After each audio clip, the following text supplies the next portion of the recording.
So in this video, we're going to build on the journal app that we started in the last video, which looked something like this, where it prompts us for what we want to add to our journal.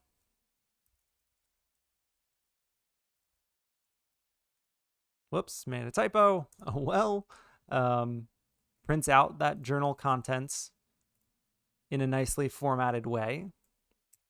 But our application has no menu system, has no way for the user to decide that now they want to add something, or now they want to display something, or now they want to clear the contents. So that's what we're going to build in this video. I would encourage you, if you feel like you know how to do that, to spend some time with the video paused, work on that, and then come back and attempt to follow along to see if you got it all working the same way that I do. So this structure is very similar to our escape room structure, where what we want to do is present a menu of options to the user and keep looping until they decide they're done and they want to exit. So that's what I'm going to build here. What I want to do is give us two new methods here. So I'm going to add them right near our run method.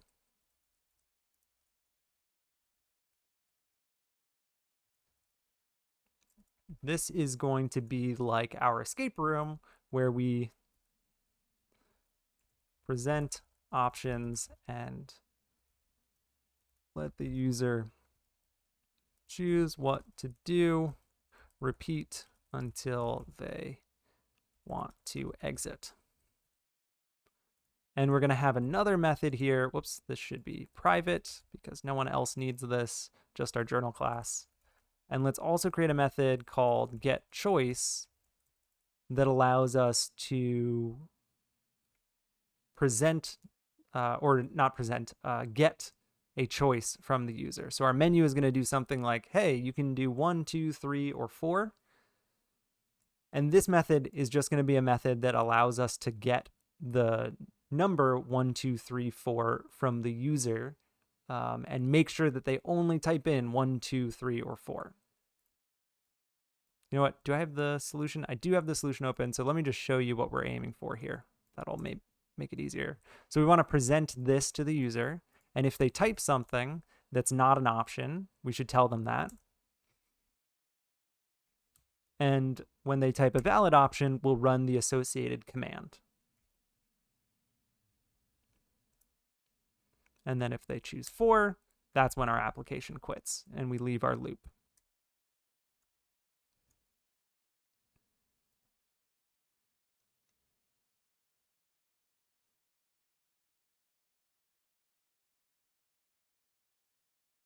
So let's start with this getChoice method.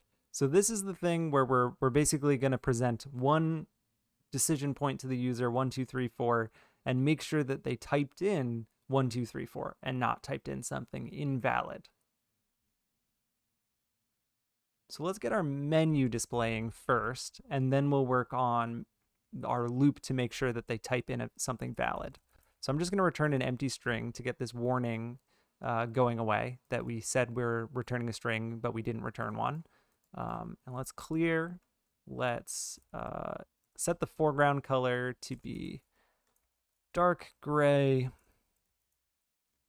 And let's print out our title art here. So we're printing it out in dark gray so that it's a little more subdued. And then we can display our menu in black so that the menu is the salient thing for the user. And then we can print out, what would you like to do? And give them our options here. One is read the journal.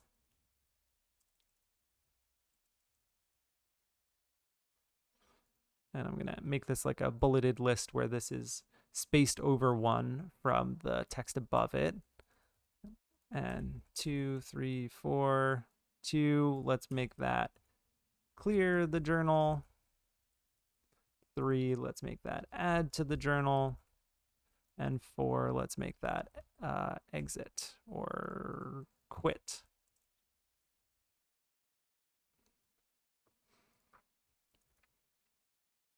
Let's make sure that this looks good. So our method is partially built, but we can still run it because I have gotten rid of temporarily our error because we said this returns a string. So let's just run this at the beginning of our application, and we can comment out the previous stuff. So our intro displays, and then here's our menu, and then here's our outro. So our menu looks good. This looks like it's formatted in a legible way. So we can start working on making sure that we give the user an option here to type in something.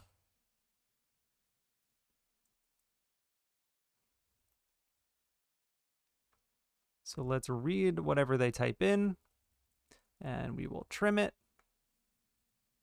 And to help make this distinct from the rest of the text, let's make this dark blue.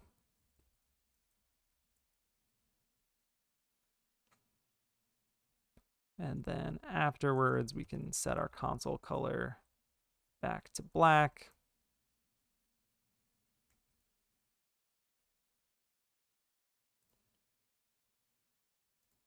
And then we could return the choice here.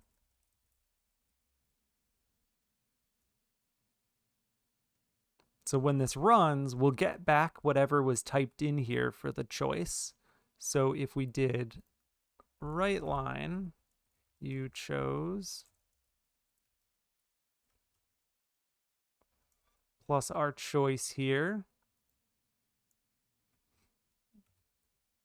If I type in 4, it should say you chose 4. And if we run it again and choose 1, you choose 1. So whatever the user chooses from this function gets returned so that we can use it elsewhere. So that's good. But it currently lets you type in anything. So even if I typed in 5 or a bunch of gibberish, it would just happily return that. So what we want to do is actually create a looping structure here. So we want to say, you know, if this choice was 1, or the choice was 2, or the choice was 3, or the choice was 4, then we're good to go. Otherwise, we need to let the user know, hey, that's not a valid option. And we don't want to return until we're sure that we have a valid choice here. So this is really similar to when we learned about loops for the first time. And in our escape room, we can wrap all of this in a loop that only exits the loop if we're in this branch of our if statement. And if we're in this branch, our loop continues, starts over, we're presented with the choices again. So I'm going to create a loop. We're going to have a Boolean is choice valid, which we'll set to false. And we will need to create our choice variable up here instead of inside of the loop. And then we can do all of this, and I'm holding Alt and hitting the up arrow to move this code up into our do loop or our do block. So all of this will run at least once, and then we can say it should continue as long as not is choice valid. So all of this will keep running as long as this is false. So we just need to make sure that we can actually leave the loop. So if they chose 1, 2, 3, or 4, then is choice valid becomes true, and then we're out of the loop. Otherwise, maybe we should display some feedback, and we can do that in red. Right line.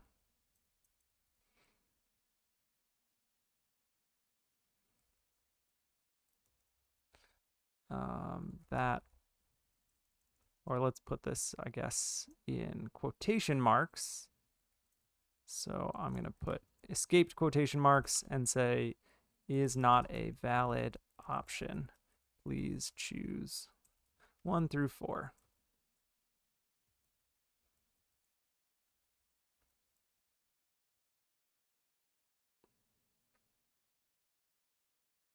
So if we give this a run, our loop, we're stuck in this loop until this variable is true, and that is only true when one of these conditions has been met. So we should be able to type in a bunch of gibberish. Oh, that feedback that we're displaying when they type in something wrong isn't displaying here because we start at the beginning of our loop, and you can see that the screen is cleared and everything is redrawn. So let's make sure that we wait for a key to be pressed here.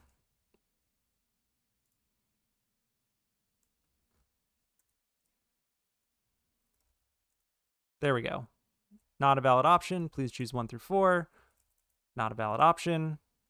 But then as soon as we chose 1, we return the choice, and we end up here with a typo telling us that we choose, choose, and then that number.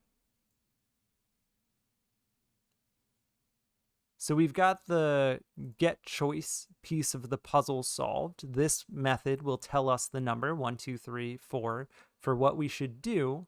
And then inside of our menu, we can go ahead and say if they chose 1, let's do the reading. If they chose 2, we'll clear the journal. 3, we'll add to the journal. 4, we'll quit.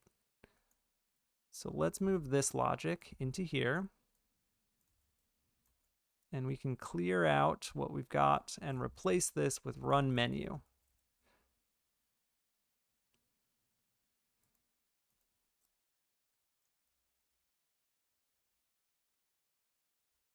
So let's do string choice equals get choice. And then we can do a switch on that choice.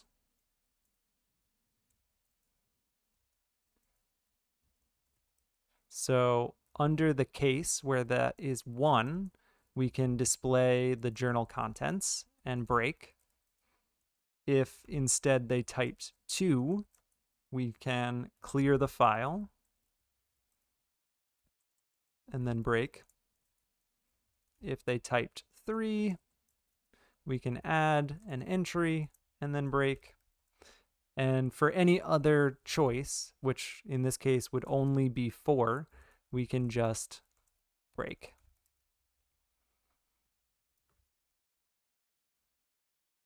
So now our menu should be displayed, and then our action should be run based on that choice. What would you like to do? If we run it and read the journal, good. And then it exits. And if we run it and say that we want to add to the journal, journal v2 almost done. We modify the journal. And if I look at that text file, that new entry is added. So we're super close. The only thing that we need to add here is to make sure that this menu, that this is a looping structure, that we stay in this menu until the user chooses the option of 4. And as soon as they choose the option of 4, we're out of the loop and our outro will display.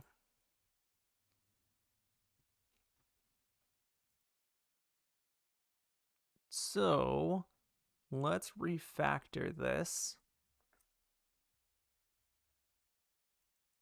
I'm going to split this up so that we create the variable here and we can set it inside of our loop. And by doing this, we can make sure that we can use this variable to control when we're in the loop. So again, do while might be a good choice here. While is a regular old while loop is also good. I'm going to use do while because we have a situation that should happen at least once. So we're going to do all of this logic and continue to loop as long as the choice does not equal 4. So we'll stay here. We'll keep letting them display, clear, add as far as they're, until they're content with their journal. And then when they type in 4, we can break from the loop, and that will kick off our display outro. So let's try that. Let's see if we can run this multiple times. Read the journal. Good. Add to the journal. Woohoo! Read the journal. Our new entries in there. And we can also nuke the journal and read it again, and our journal is clear. And this will keep running until we hit 4. Then we display our outro info, and the application shuts down. So this is looking good. I think that one improvement we could make, if we look at our add entry, we are doing this in such a way that the user can only type in a single line, which is okay, but a journal will often have multiple lines of text for each entry. So maybe we could think about, as the last thing we do to polish this up, how we could improve this so that you could accept multiple lines. And again here, I would encourage you to pause the video, think about that, try giving it a shot, and then come back and code along with me. So I'm going to assume you did that, and let's take a look at the advanced version.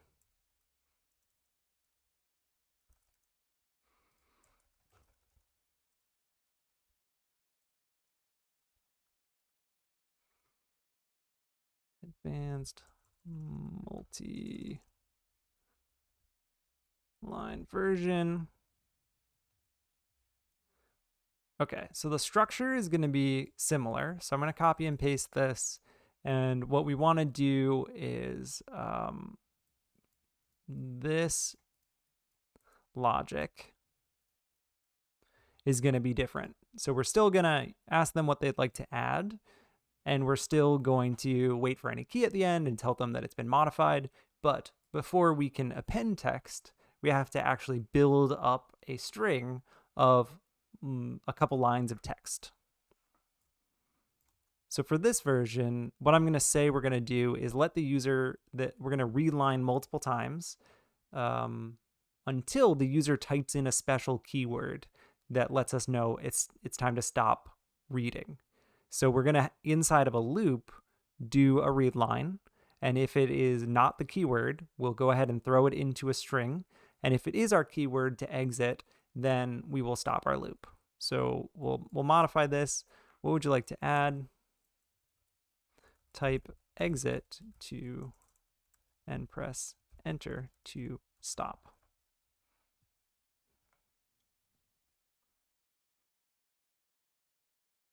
So let's create a variable here, which let's call this our entry, or we can call it new entry, and it's a empty string. And we're going to create a while loop here that's going to keep looping. We'll fill in that condition in a second.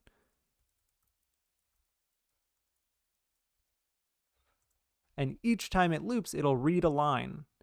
And if that line is not our exit keyword, we can add it to our string. If it is the exit keyword, we can leave our loop. So let's create a Boolean, should continue, or should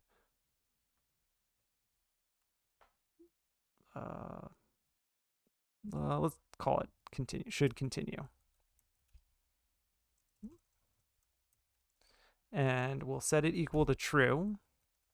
And while that variable is true, we will read a line and we can check that line. So if that line that's typed in, let's convert it to lower, and we'll trim to get rid of the white space. If that equals exit, then we're done. We should continue false to leave our loop. Otherwise, we can take our line, we can take our new entry and add to it our line. So as long as should continue is true, we're going to keep prompting for new lines from the user and dump them into our entry here. As soon as they type in exit on a new line, though, we are done, and we can go ahead and do our file append alt text. And let's put the new entry into this.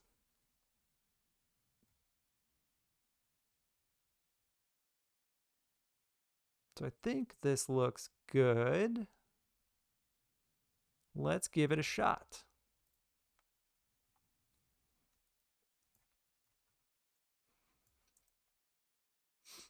So read the journal, it's empty. Let's try adding to the journal. And we can see our new message where we can type exit and press enter to stop. Warm day. And then I hit enter and went for a run. It was good. You know, as many lines as we want to add here. It's going to keep prompting us. And then when I type in exit, and you know, we're telling the user to type it in all uppercase, just so that this is called out in our instructions. But we know that that's converted to lower, so we could type it in all lower. Hit enter. The journal has been modified. Let's read the journal. Oh, so close. Okay. We've got our entry here where each line was read in and added to a single string, but I forgot that we need to add a new line in between each of these. So when we do this plus equals line, we want to make sure that we also add in a new line. And now we should get something where we can add to the journal and try that again. I made some new coffee today. It was awful. Exit. Read the journal. We can see our broken entry from before and our new multi-line entry here. And now that we've got this multi-line structure, it probably doesn't make sense to add, let's clear that, come back, okay. Probably does not make sense for us to have the greater than sign at the beginning. That was mostly for single line entries. So let's just remove that from our display. Oh, yeah. Silly me. That is down here. So we can still say entry colon and on the new line put the entry in there, but let's just get rid of this bullet. So clear this journal, run it one more time, add to the journal, put a smiley face, testing, and then exit. Journal has been modified, and we read it, and there we go. We've got our multi-line entry.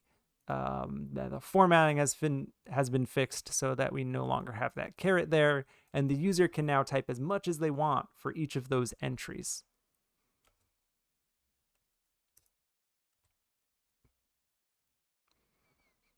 So let's remove some of this white space that was here while we were working. And a couple of notes, there's something called a string builder in C# that allows you to do this logic more efficiently of adding to a string. Since this is not like a performance critical thing that we're trying to do here, it was fine for us to kind of just take a string that we create and shove it into this new entry string. that worked fine for our purposes. The other thing that I'll point out is that you could probably improve this user interface if you look into the read key documentation, which allows you to get a key at a time. Instead of having the user type in exit, you could have them type in something like the escape key or Control C or Control E or something, some combo to stop entering something into the journal. So with read key, you could probably improve this user interface. This is fine for now, and we'll use read key later to create a keyboard controlled menu, but just throwing that on your radar that you could continue to improve this with new things you'll learn later in the semester. Okay, with that, we have our full journal application complete, and I'm going to use the collapse level here, which they're hotkeys, Alt plus the different levels here. So Alt 4 maybe, Alt 3 will do it. Okay, here we go. Alt 3 allows me in this file to collapse everything that is at the third level. So here's 1, 2, and then our methods are all at the third level. So we can see that we actually created a fair number of methods to get this journal application working. And this structure allowed us to make a fairly readable run method. So for someone else coming to the code, they can tell what's happening at a glance. Displayed an intro, created a journal file, the menu runs, and then when that's done, the outro runs. So methods here came in handy, helped us make this modular, helped us think about this in terms of reusable chunks of code. And along the way, we learned how to use the system.io namespace, in particular the file class, to create, edit, clear, and read text files. In the next video, we will learn how to deal with more complex text files. So this worked fine for our journal, but what happens if you want to read in some structured data, like trivia questions from a text file or movie quotes from a text file? We'll dive into that structured text file format and the parsing of it in the next video.